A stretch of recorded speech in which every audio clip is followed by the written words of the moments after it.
Hello aspiring officers, welcome to GPSC aspirant. तो આજે આપણે એરપોર્ટ ઓથોરિટી ઓફ ઇન્ડિયા એટલે કે એએઆઈ દ્વારા જે જુનિયર એક્ઝિક્યુટિવની વેકેન્સીઝ આવી છે ઇન એર ટ્રાફિક કંટ્રોલ એના વિશે થોડી વાત કરવાના છે, બરાબર। તો જે વેકેન્સીઝ આવી છે ભારતીય વિમાનપતન પ્રાધિકરણ એટલે કે એરપોર્ટ ઓથોરિટી ઓફ ઇન્ડિયા દ્વારા। Okay, so recruitment of junior executive in air traffic control. Okay, executive junior એક્ઝિક્યુટિવની પોસ્ટ છે એર ટ્રાફિક કંટ્રોલની, જેની એડવર્ટાઇઝ નંબર છે 2022। ઓકે, હવે airport authority of India AAI વિશે થોડી વાત કરીએ તો a government of India public sector enterprise, it is a government of India public sector enterprise and it is constituted by an act of parliament. It is entrusted with the responsibility of creating, upgrading, maintaining and managing civil aviation infrastructure both on the ground and airspace in the country. And the AAI has been conferred with the Mini Ratna category 1 status, બરાબર। આ તો વાત થઈ જે છે એ AAI વિશે, બરાબર, કે AAI શું છે। This is about AAI. Now let's talk about the various vacancies. Okay, so Airport Authority of India invites application from eligible candidate to apply online through AAI website. Points to be noted: AAI ની website છે જે www.aai.aero, એના through તમારે જે પણ applications વગેરે fill કરવાના રહેશે for this post. And let's talk about the name of the post. So name of the post is junior executive, that is air traffic control. Air traffic control junior executive ની post છે।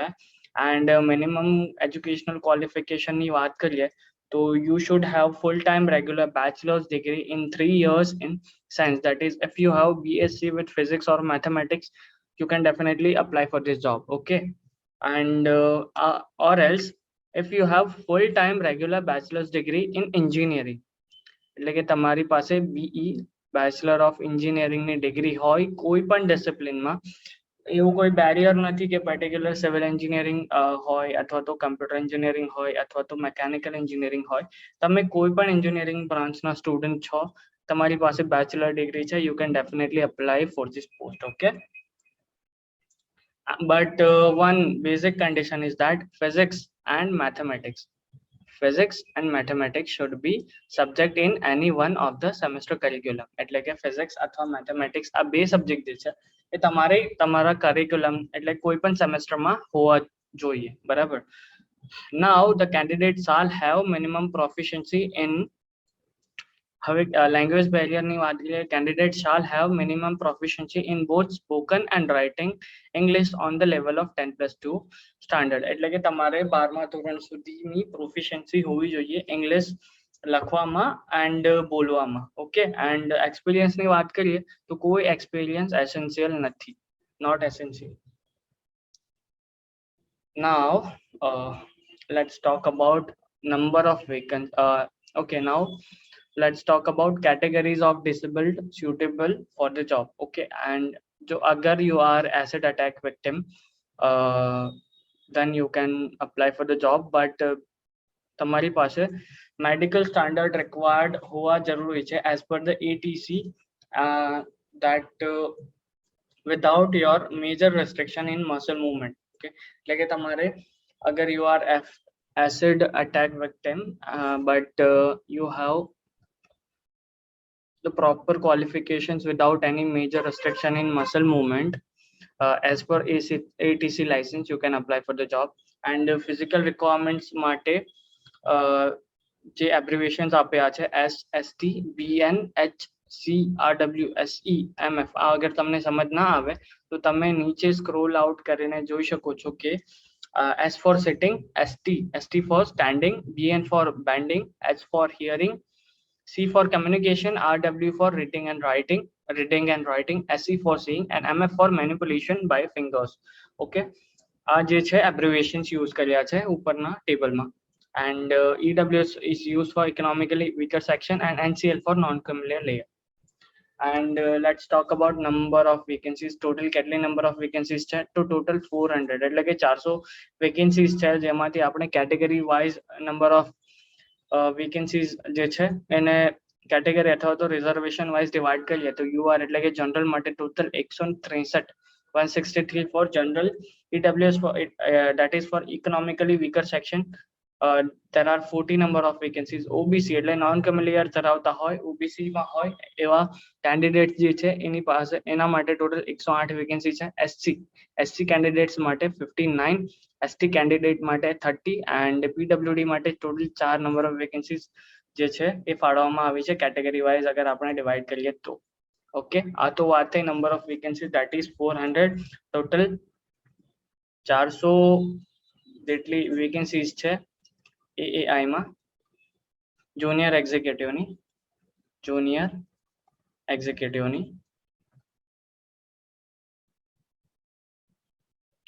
Okay, that is for air traffic control.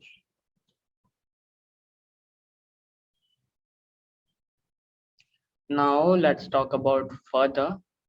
તમારી જે degree notes અમુક not point આપ્યા છે બરાબર. Degree should be from recognized or the deemed university or from an apex institution, that is IIT, IIM, XLRI or TISC. એટલે કે તમારી જે ડિગ્રી છે એ ગવર્મેન્ટ ઓફ ઇન્ડિયા દ્વારા રેકોગ્નાઇઝ હોવી જોઈએ. મિનિમમ પર્સન્ટેજ જે છે એ તમારી પાસે 60% હોવા જોઈએ ઓર ઇક્વિવેલન્ટ બેચલર્સ ડિગ્રી હોવી જોઈએ. તમારી પાસે મિનિમમ 60% માર્ક્સ અથવા ઇક્વિવેલન્ટ બેચલર ડિગ્રી હોવી જોઈએ. Candidates having BE, BTech, BSc degree are allowed to apply against the post for which essential qualification is prescribed as a bachelor degree in engineering. Okay, એટલે કે candidate જે છે જે BE, BTech અથવા BSc in engineering એટલે કે આ ધરાવે છે તો તેઓ આ પોસ્ટના અગેન્સ્ટ અપ્લાય કરવા માટે એલિજિબલ છે એની વાત થઈ રહી છે. Departmental candidate processing recognise degree as per required minimum qualification obtained through part-time correspondence or distance education shall be eligible to apply. Okay, એટલે કે આ થોડી ડિપાર્ટમેન્ટલ કેન્ડિડેટની વાત થઈ છે જે ડિગ્રી હોલ્ડર્સ છે with minimum qualification obtained through part time, એટલે કે અગર તમે પાર્ટ ટાઈમ અથવા કોરસ્પોન્ડન્સ ઓર ડિસ્ટન્સ એજ્યુકેશન થી ડિગ્રી મેળવી છે તો તેઓ પણ એલિજિબલ છે અપ્લાય કરવા માટે. હવે this is most important thing, maximum age limit is 27 years as per. Okay, 27 વર્ષની ઉંમર જે છે મેક્સિમમ એજ લિમિટ છે એની, and it is calculated on as per 14/7/2022 એટલે કે 14/7/2022 સુધીમાં તમારી જે એજ છે એ 27 વર્ષ કરતા ઓછી હોય તો તમે આ પોસ્ટ માટે એલિજિબલ છો. ઓકે, હવે એજમાં રિલેક્સેશનની વાત કરીએ તો upper limit is relaxable by 10 years, એટલે કે જે 27 વર્ષની ઉંમર છે એ એમાં 10 વર્ષ સુધીનું રિલેક્સેશન આપ્યું છે પીડબ્લ્યુડી કેન્ડિડેટ્સ માટે, 5 વર્ષનું આપ્યું છે SC ST કેન્ડિડેટ માટે એન્ડ 3 યર્સનું આપ્યું છે OBC કેન્ડિડેટ્સ માટે. Okay, 10 years for PWD, 5 years for SC ST and 3 years for OBC. Vacancies reserved for OBC candidate are meant for the candidate belonging non-creamier as per the guideline of Government of India on the subject. Okay, હવે OBC candidate છે ખાસ ધ્યાન રાખવાનું છે કે તમારી પાસે non creamy layer certificate હોવું જરૂરી છે તો તમે ઓબીસી કેટેગરીમાં અપ્લાય કરી શકશો. Okay, and for ex-servicemen age relaxation is applicable as per prescribed Government of India order issued from time to time. અગર you are ex-serviceman તો તમારી માટે જે એજ રિલેક્સેશન છે ગવર્મેન્ટ ઓફ ઇન્ડિયા દ્વારા જે પણ ઇસ્યુ થાય છે એ રીતે ગણવામાં આવે છે. Upper age limit is relaxable by 10 years for the candidate who are in regular service of AAI, એટલે કે જેઓ પહેલાથી AAI ની સર્વિસીસમાં છે તેમના માટે અપર એજ લિમિટની રિલેક્સેશન છે 10 વર્ષ. The date of birth as recorded in matriculation or secondary examination certificate will be only accepted. એટલે કે તમારી બર્થ ડેટ જે છે કોને રેકોર્ડેડ એટલે કે તમારી બર્થ ડેટ જે છે એ કઈ એક્સેપ્ટેબલ રહેશે તો એ તમારી મેટ્રિક્યુલેશન ઓર સેકન્ડરી એક્ઝામિનેશન સર્ટિફિકેટ એટલે કે 10th અથવા તો 12th ના જે પણ સર્ટિફિકેટ છે એના ઉપર જે મેન્શન હશે એ જ એક્સેપ્ટેબલ રહેશે. So now let's talk about some important date. So first one is opening date for online application, એટલે કે એપ્લિકેશન ઓપન થવાની ડેટ છે એ છે 15/6/2022. Last date for on filling the online application is 14/7/2022, એટલે કે 14/7/2022 એ લાસ્ટ ડેટ છે એ ક્લોઝિંગ માટે, એપ્લિકેશન ક્લોઝિંગ માટે. હવે ઓનલાઈન એક્ઝામિનેશનની ટેન્ટેટિવ ડેટ છે એ એની કોઈ પર્ટિક્યુલર ડેટ નથી આપી, એ એએઆઈની વેબસાઇટ એટલે કે www.aai.aero ઉપર અનાઉન્સ થશે એવું કહેવામાં આવ્યું છે. હવે રિન્યુમરેશનની વાત કરીએ, મોસ્ટ ઇમ્પોર્ટન્ટ થિંગ એટલે કે પે સ્કેલ, એટલે કે જુનિયર એક્ઝિક્યુટિવ E1 લેવલનું જે છે પોસ્ટ એઆઈમાં, એમાં જે બેઝિક પે સ્કેલ જે છે એ તમારો 40,000 to 1,40,000. ઓકે, એટલે કે 40,000 થી 1,40,000 સુધીનું રહેશે.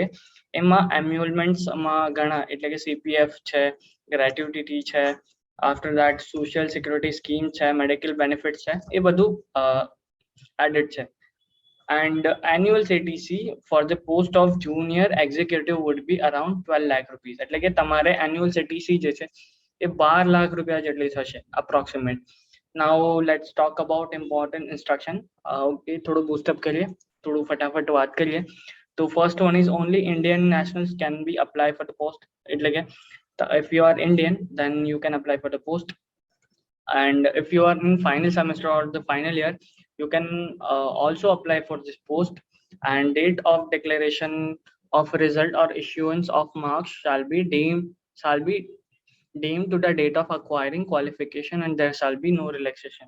Okay, એટલે કે તમારે અગર તમે ફાઇનલ યરમાં હો તો તમારું રિઝલ્ટ ડિક્લેરેશન અથવા તો માર્કશીટ જે છે એ ઇસ્યુ થાય, એ જે છે એ ડેટ ઓફ અક્વાયરિંગ એટલે કે અક્વાયરિંગની ડેટના પહેલા ડિક્લેર થઈ જવું જોઈએ. ઓકે, એજ એક્સપિરિયન્સ રિઝર્વેશન સર્ટિફિકેટ, આ જે બધી વસ્તુ છે એને લાસ્ટમાં રેનોક્ટ માનવામાં આવશે 14/7/2022, એટલે કે 14/7/2022 જે છે ત્યાર સુધીમાં તમારી એજ એક્સપિરિયન્સ રિઝર્વેશન સર્ટિફિકેટ એ બધું 14/7/2022 સુધીનું હોય તો એને એક્સેપ્ટેબલ ગણશે એઆઈ. બરાબર. Vacancies reserved for OBC category are available to OBC candidate belonging to non-familiar certificate. Okay, એટલે કે અગર તમે ઓબીસી કેટેગરીમાં આવતા હોવ તો તમારી પાસે એક important document non creamy layer certificate હોવું જરૂરી છે, તો તમે ઓબીસી કેટેગરીમાં અપ્લાય કરી શકો છો. ઓબીસી સર્ટિફિકેટની વાત કરીએ, candidate applying against vacancy reserved for the OBC category should note that at the time of document verification they should have to produce a valid OBC certificate issued during 2022 or 2023 in the format of for appointment to the post under the government of India. એટલે કે અગર તમે OBC કેટેગરીની under apply કરો છો તો તમારી પાસે 2022-23માં issue થયેલું ઓબીસી એટલે કે નોન ક્રિમિલિયર સર્ટિફિકેટ હોવું જરૂરી છે. ઓકે, EWS સર્ટિફિકેટની વાત કરીએ તો candidate applying against vacancy for reserved for EWS economically weaker section should note that they have to submit EWS certificate valid for the year 2022 to 2023. Okay, એટલે કે તમારી અગર તમે EWS કેટેગરીમાં અપ્લાય કરો છો તો તમારી પાસે વેલિડ EWS સર્ટિફિકેટ હોવું જોઈએ જે 2022 અથવા 23માં ઇસ્યુ થયું હોવું જોઈએ, જે ગવર્મેન્ટ ઓફ ઇન્ડિયા ના બેઝિક રૂલ એન્ડ રેગ્યુલેશન પ્રમાણે હોવું જોઈએ. બરાબર. SC/ST સર્ટિફિકેટની વાત કરીએ તો the candidate applying against the vacancies for the reservation for SC/ST category should note that they have to submit a caste certificate issued on or before 14/7/2022. એટલે કે તમે અગર ST કેટેગરીમાં અથવા SC કેટેગરીમાં અપ્લાય કરો છો એક્ઝામ માટે તો તમારે જે કાસ્ટ સર્ટિફિકેટ જે છે એ 14/7/2022 ના પહેલા ઇસ્યુ થયેલું હોવું જોઈએ. એ જ રીતે EWS અને OBC નું પણ છે. બરાબર. અને ડિસેબિલિટી સર્ટિફિકેટની વાત કરીએ તો candidate applying against vacancies for PWD category should note that they have to submit valid disability certificate issued on or before 14/7/2022. એટલે કે સેમ એઝ અગર તમે ડિસેબલ ક્રાઇટેરિયાની અંડર ફોર્મ ફિલઅપ કરો છો તો તમારી પાસે વેલિડ ડિસેબિલિટી સર્ટિફિકેટ હોવું જોઈએ, જે 14/7/2022 કરતા પહેલા ઇસ્યુ થયેલું હોવું જોઈએ. Okay, and ST, SC, OBC, EWS disability certificate issued by the competent authority should be either in Hindi or English. એટલે કે any variation in caste name will not be accepted. એટલે કે જે પણ SC, ST, OBC, EWS disability certificate જે છે એ હિન્દી અથવા ઇંગ્લિશમાં હોવું જોઈએ, and any variation in caste name will not be accepted. એટલે કે અગર તમારી કાસ્ટના નામમાં કોઈ વેરિએશન તમે બતાવો છો તો એ એક્સેપ્ટ થશે નહીં. If SC, ST, OBC, EWS disability certificate has been issued in language other than Hindi or English, then the candidate will be required to submit a self-certified translation copy of the same either in English or Hindi. That means if જો તમારી પાસે હિન્દી અથવા ઇંગ્લિશમાં જે પણ SC, ST, OBC અથવા તો EWS અથવા ડિસેબિલિટીનું સર્ટિફિકેટ છે, ફોર એક્ઝામ્પલ લેટ્સ સે તમારી પાસે ગુજરાતીમાં સર્ટિફિકેટ છે SC, ST અથવા OBC નું, બરાબર, તો તમારે એક સેલ્ફ સર્ટિફાઈડ ટ્રાન્સલેશન કોપી આપવી પડશે. એટલે કે તમારે જાતે સેલ્ફ અટેસ્ટેડ કરીને એની ટ્રાન્સલેશન કોપી આપવી પડશે હિન્દી અથવા ઇંગ્લિશમાં. Where a specialization is required in the qualification degree, in essential qualification, candidate is required to submit a certificate from university institute clearly specifying the specialization in qualifying degree. એટલે કે અગર તમારી પાસે કોઈ સ્પેશિયલાઇઝેશન છે પર્ટિક્યુલર ડિગ્રીમાં, તો university ઓર institute જે છે એ ક્લિયરલી જે પણ તમારું સ્પેશિયલાઇઝેશન છે જે પણ ક્વોલિફાઈંગ ડિગ્રીમાં એ મેન્શન થાય એવો એસેન્શિયલ મતલબ ડોક્યુમેન્ટ અથવા તો સર્ટિફિકેટ તમારે ઇન્સ્ટિટ્યૂટ એ આપવેલું હોવું જોઈએ. Where a specific subject is required in qualifying degree as an essential qualification for the post and same is not specially mentioned in his or her mark sheet, candidate is required to submit a certificate from university or institution confirming that the candidate has studied the required subject in the qualifying degree. એટલે કે if in case તમારે જે પણ degree છે એમાં કશે પણ mention નથી કે સ્પેશિયલાઇઝ સબ્જેક્ટ, એટલે કે આ આપણા એઆઈ ના કેસમાં વાત કરીએ તો મેથ્સ અને physics that is essential subjects. તો એ જે છે એ તમારી ડિગ્રીમાં અગર મેન્શન થયેલા ના હોય તો તમારે પર્ટિક્યુલર ઇન્સ્ટિટ્યૂટ પાસેથી એક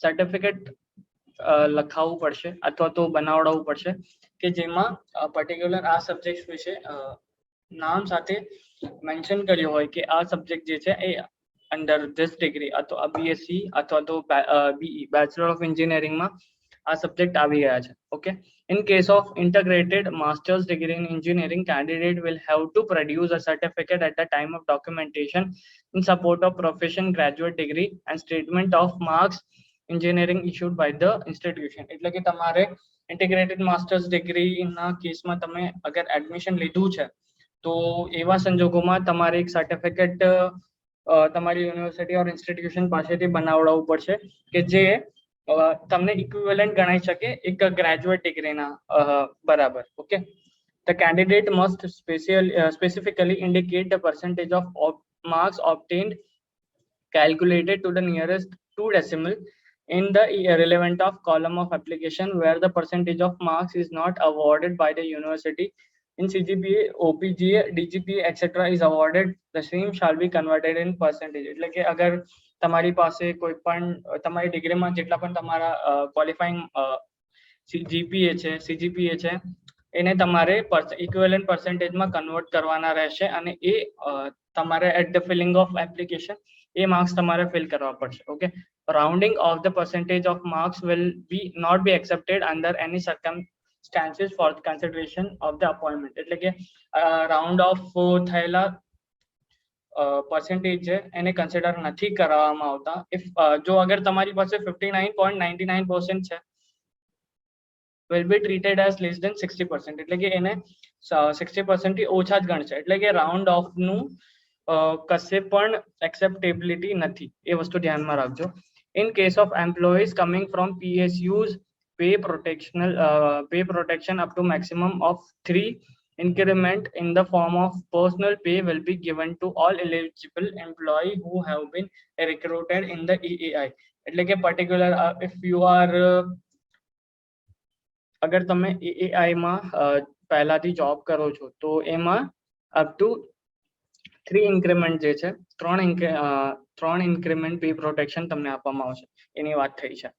In case of employee, up to 3 maximum increment in the form of personal pay will be given to all the eligible employee who have been recruited in EAI through direct recruitment, and that is initial basic pay of the candidate will be fixed at the starting level of the scale to which he or she has been selected. Pay for this purpose means basic pay plus GA. The said component of the personal pay will be absorbed during fixation of pay in higher scale pay revision. Okay, હવે આ particular AAI ના જે જૂના candidates છે એને માટે જ particularly આ વસ્તુ applicable છે. જે નવા applications થાય છે એના માટે આ વસ્તુ જરૂરી નથી. Okay, now let's talk about selection process. Selection process કઈ રીતની રહેવાની છે? તો candidate should carefully read important instruction before filling application form and ensure that he or she fulfill the eligibility criteria. Furnishing of wrong or false information will lead to disqualification, and AAI will not be responsible for any consecutions furnishing such a wrong false information. એટલે કે તમારી પાસે valid eligibility criteria હોવી જોઈએ as per the instruction જે આપણે ઉપર જોઈ, બરાબર. On selection, candidate shall also attain ICAO language minimum proficiency level 4 operational for the purpose of issue of license rating.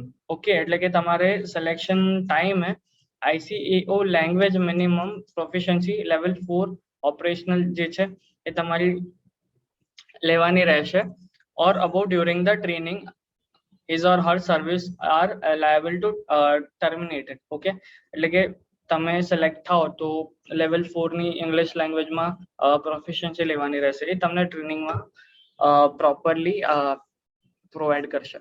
On the basis of the details furnished in application form, candidates shall be called for online examination. Admit card shall be issued from them accordingly. The admit card for online examination will be sent to the eligible candidate on the registered email IDs only. ખૂબ જ important વસ્તુ છે, એટલે કે exam જે છે એ online રહેવાની છે, બરાબર. હવે એડમિટ કાર્ડ જે છે એ પણ તમને ઓનલાઈન જ ડિસ્ટ્રીબ્યુટ થશે, બટ એમની વેબસાઇટ ઉપર કશે એડમિટ કાર્ડ્સ નથી મતલબ અપલોડ થવાના. જે પણ એડમિટ કાર્ડ્સ છે એ તમારા ઈમેલ આઈડીઝ ઉપર તમને મેલ કરવામાં આવશે. There will be no negative marking or there will be no negative marking for wrong answer attempted by the candidate.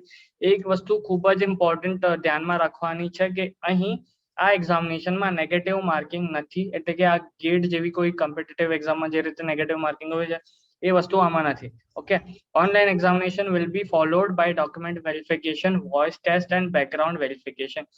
Online exam જે છે એ proper document verification, voice test અને બેકગ્રાઉન્ડ વેરિફિકેશન થી થશે. એટલે કે before starting or beginning the examination તમારે કોઈ પણ તમારો Aadhaar card or driving licence સાથેનો વેલિડ એક ફોટોગ્રાફ ક્લિક થશે, પછી તમારો વોઇસ ટેસ્ટ થશે અને બેકગ્રાઉન્ડ નોઇઝ એટલે કે તમારી આગળ પાછળ કોઈ છે કે નહીં એના વેરિફિકેશન થી થશે, અને after that your examination will be start. Candidate will also be tested for psychoactive substances before employment. એટલે કે employment પહેલા તમારે psychoactive substances એનું particular test થશે. The presence of following psychoactive substances will be tested. એટલે કે amphetamine and amphetamine types stimulants આની જે ટેસ્ટ છે એ થશે. Opiates and metabolites, then after cannabis as THC, cocaine, barbiturates and benzodiazepine. Okay, આટલી વસ્તુ જે છે તમે psychoactive substances ના ટેસ્ટ થશે.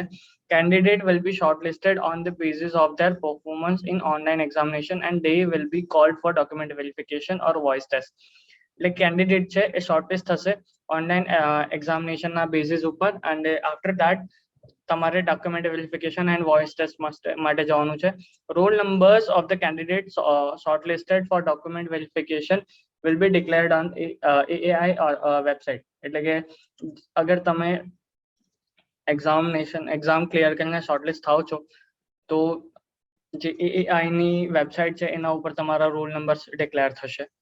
During document verification, the candidate will have to produce original certificate along with a proof of identity and one set of self-attested photocopies of all the certificate. If the identity of the candidate is in doubt, he is not able to produce the requisite document, or there is any mismatch or information in the document, he will be rejected. એટલે કે તમારે document વેરિફિકેશનમાં original certificate કેરી કરવાના રહેશે, સાથે સાથે તમારે દરેક ડોક્યુમેન્ટની એક ફોટો કોપીઝ એન્ડ તમારે સેલ્ફ અટેસ્ટેડ એટલે કે તમારી સેલ્ફ અટેસ્ટેડ સાઇન સાથે લઈ જવાની રહેશે.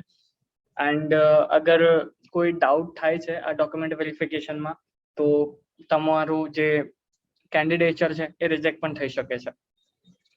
Candidate already working in central government, state government or autonomous body, public sector undertaking are required to produce no objection certificate. Okay, એટલે કે તમે અગર કોઈ government, central government, state government of autonomous body or public સેક્ટરમાં under working છો તો તમારે NOC લેવાનું રહેશે particularly for the presence of from a present employer at the time of document verification, feeling which his or her candidature will not be considered. એટલે કે અગર તમે આ લઈને નથી જતા તો તમારું કેન્ડિડેચર છે એ કેન્સલ પણ થઈ શકે છે.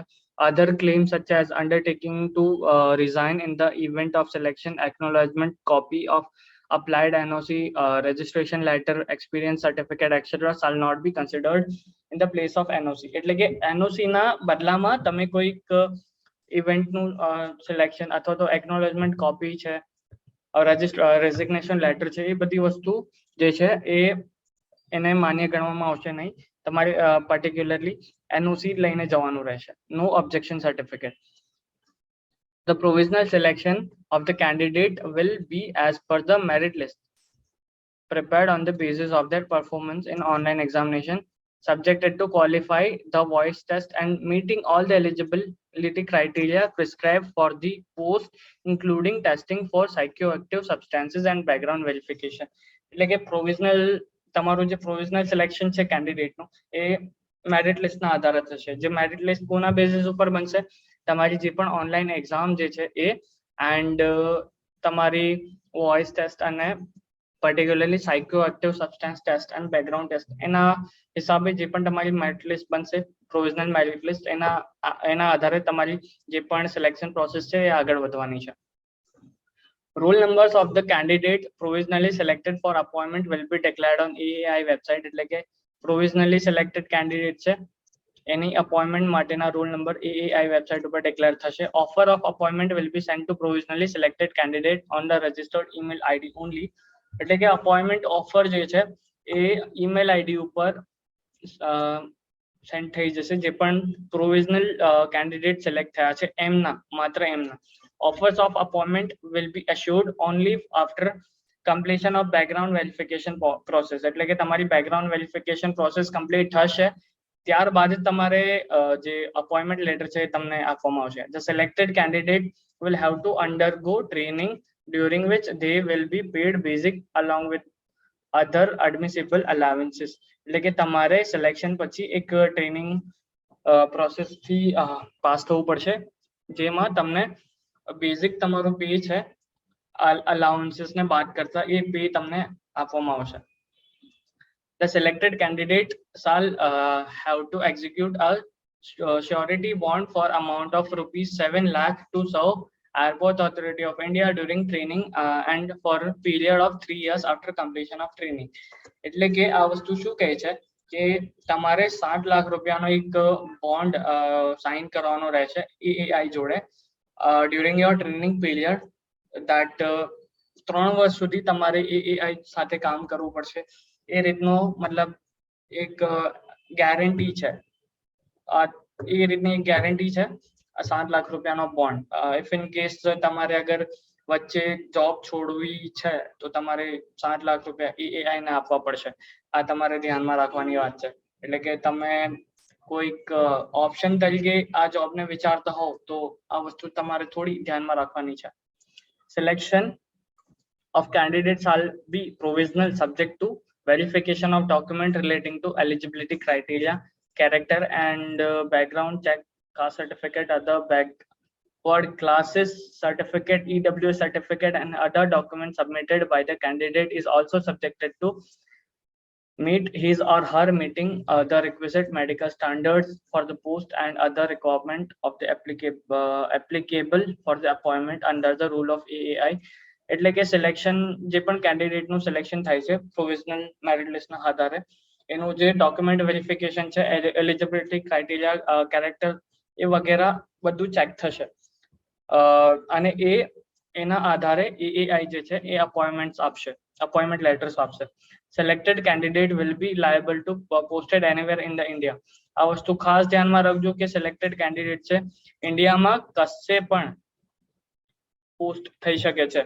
એવું નથી કે પર્ટિક્યુલરલી તમને કોઈ ગમતો એરિયા હોય એ માટે તમે સજેસ્ટ કરી શકો કે મારે અહીંયા પોસ્ટિંગ જોઈએ છે, એવું નથી.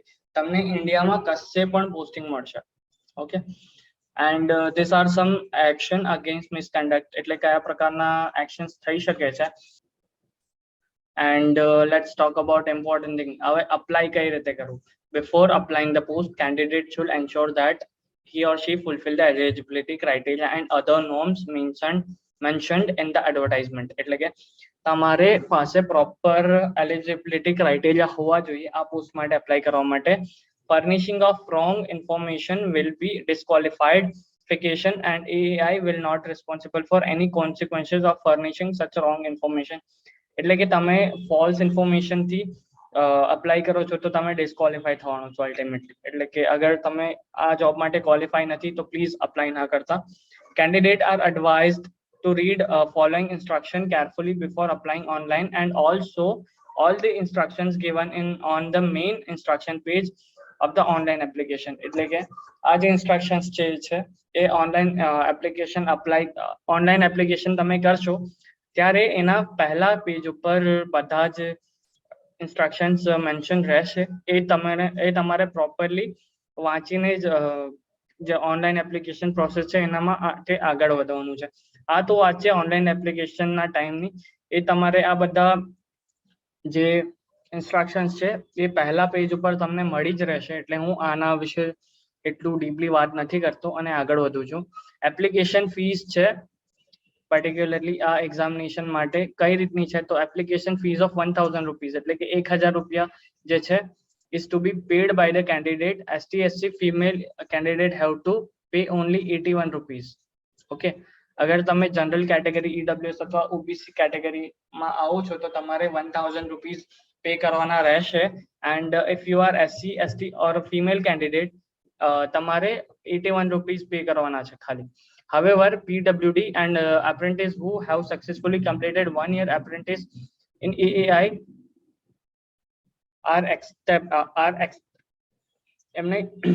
however PWD and apprentice જે છે AAI ના તેઓએ કોઈ ફીસ ભરવાની નથી.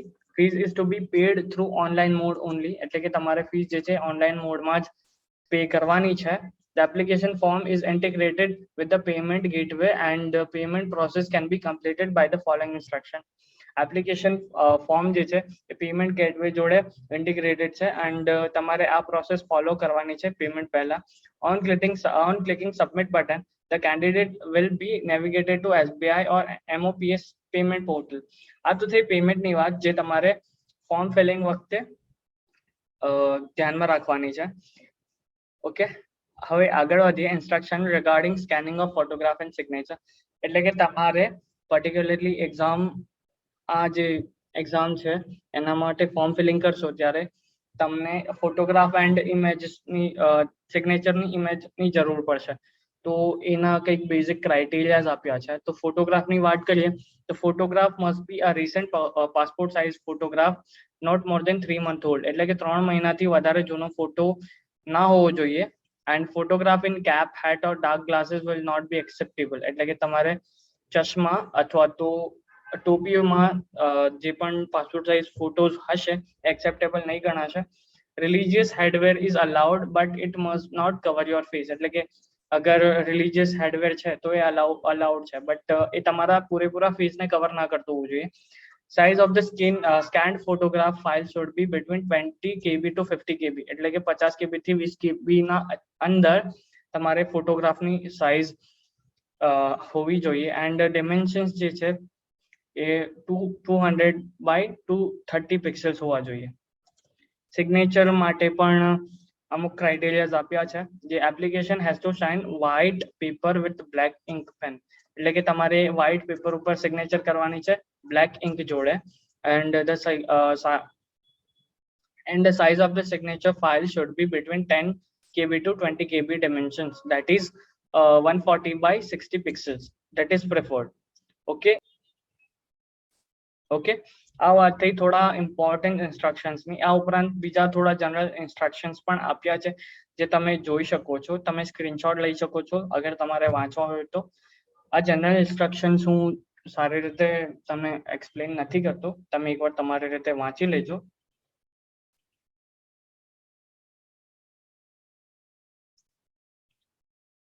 આઈ હોપ ધેટ કે તમને આ એઆઈની જે પણ વેકેન્સી આવી છે એના વિશે આ વિડીયોથી પ્રોપર માહિતી અથવા પ્રોપર નોલેજ મળી છે. એન્ડ તમને અગર આ વિડીયોથી વેલ્યુ મળે છે તો પ્લીઝ આ વિડીયોને તમારા ફ્રેન્ડ્સ જોડે શેર કરો. And please do subscribe to our channel and please like and share this video. Thank you so much for watching.